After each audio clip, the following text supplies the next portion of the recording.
In this video, I'm going to start telling you a little bit more about Web3 and how it works internally. You'll recall that I just said that we spelt this variable right here specifically with a capital W because it was a constructor function. Whenever we make use of Web3, we have the constructor function and we use this to make instances of the Web3 library. We can make multiple instances inside of one project. The purpose of each instance is to connect to a different Ethereum network. Now, it's relatively uncommon for us to want to access multiple networks from one application. So personally, I really expect that in general, you're only ever going to be working with one instance of Web3 at a time. With that in mind, let's take a look at a diagram that gives us a better idea of how Web3 is organized. So right here at the top, we have the Web3 constructor function. So this is what you and I just required into that inbox test file. We're going to use the constructor to make an instance of Web3. Whenever we make an instance of Web3, we have to immediately do some configuration of the new instance that we have created. And in particular, we have to set up something called a provider.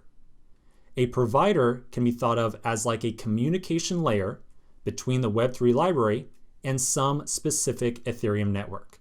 So the provider right here, this is a communication layer. Every provider that we ever make use of for connecting to different networks has an identical set of methods on it. These different methods allow the Web3 library to essentially send a request over to a local network and to receive a response to that request.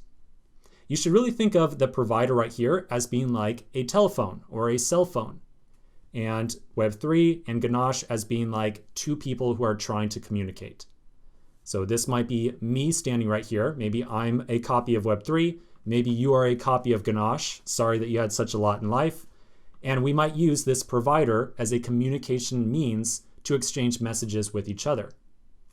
Of course, Web3 is always going to be connecting to or talking to, communicating with some Ethereum network. So Web3 is always going to expect you to provide a provider.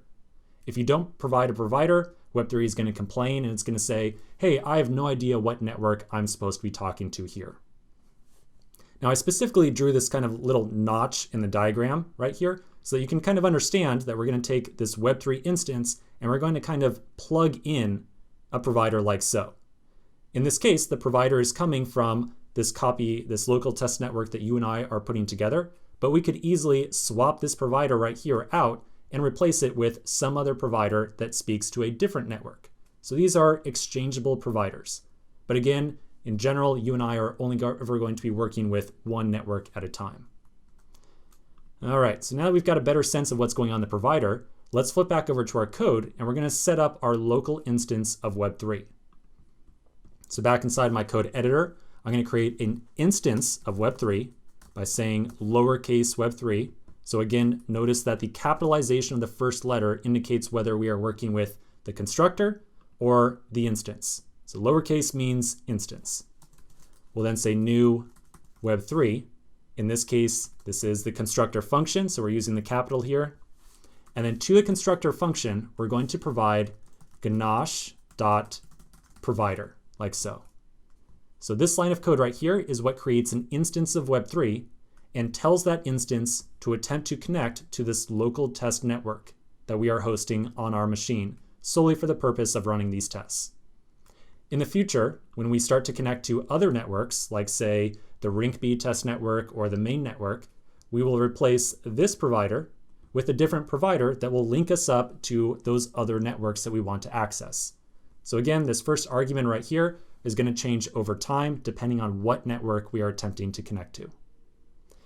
All right, I know that was a lot of discussion for just one line of code, but this provider thing is going to really haunt us. That's really the best term I can come up with. The idea of a provider is going to haunt us over time, especially as we start using MetaMask to interact with our applications in the browser.